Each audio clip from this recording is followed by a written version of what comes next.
नमस्ते, माझ्या यूट्यूब चॅनलमध्ये मी तुमच्या सगळ्यांचं स्वागत करते। बघा मी आज बनवते सिंधी दाल पकवान। इथे मी चण्याची डाळ बघा चांगली भिजवून स्वच्छ धुवून घेतली आहे। आता याच्यात आपल्याला टाकायचे पाणी आणि चवीपुरतं मीठ आणि हळद। आता ही डाळ आपल्याला चांगली अजून थोडंसं पाणी टाकून मी याला शिजवून घेणार आहे मस्त। आता ही डाळ मी शिजवून घेते। आता बघा डाळ शिजते तर वर इथं मी पीठ मळून घेणार आहे आपलं पकवानसाठी। इथं मैदा घेतलाय मी, अंदाजेच घेतलाय, माप नाही घेतला। आता याच्यात अजवाईन टाकायचं आपल्याला, ओवा असं हाताने क्रश करून टाकायचं, थोडंसं जिरं आणि थोडंसं मीठ। आणि आता याच्यात टाकायचं आपल्याला थोडंसं तेल। आता चांगलं आपल्याला मिक्स करून घ्यायचं आहे आणि थोडं थोडंच पाणी टाकून आपल्याला पीठ मळून घ्यायचं, असं घट्टसर, पातळ नाही करायचं। पातळ केलं की मग आपले पकवान असे चांगले बनत नाही, त्याचे खुसखुशीत।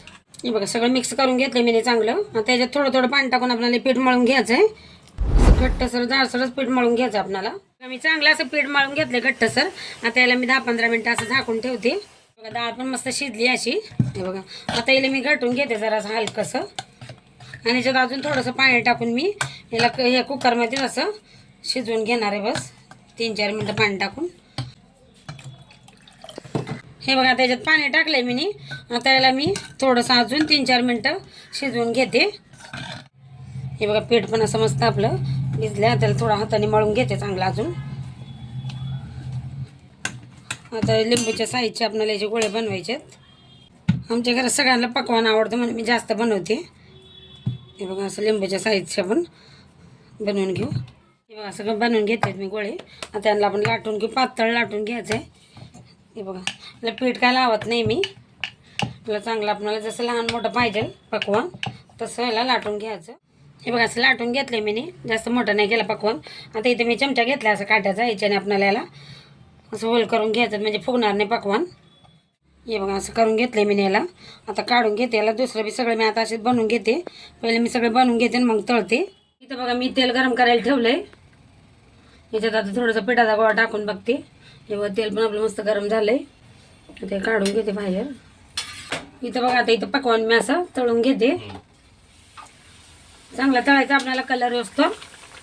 हे बघा चांगला कलर असतो आपल्याला तळून घ्यायचा पकवान एकदम असं कुरकुरीत। हे बघा आता याला पलटून घेते मी एक साईडनी। हे बघा इकडून पण आपल्याला चांगला तळून घ्यायचा आपलं पकवान, एकदम असं कुरकुरीत झालं पाहिजे। आणि पातळ पातळच केलेत बघा, पातळ केलं का मस्त असे खुसते खुसते होतात, असे खुसखुशीत।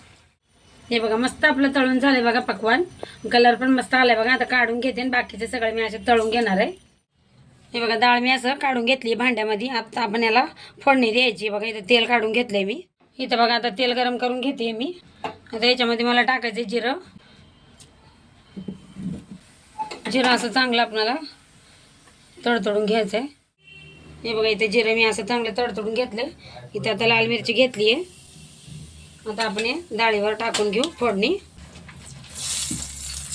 बघा त्याला मिक्स करून घेते मी चांगलं एकदम मस्त। बघा आपली डाळ पण किती मस्त झाली आहे।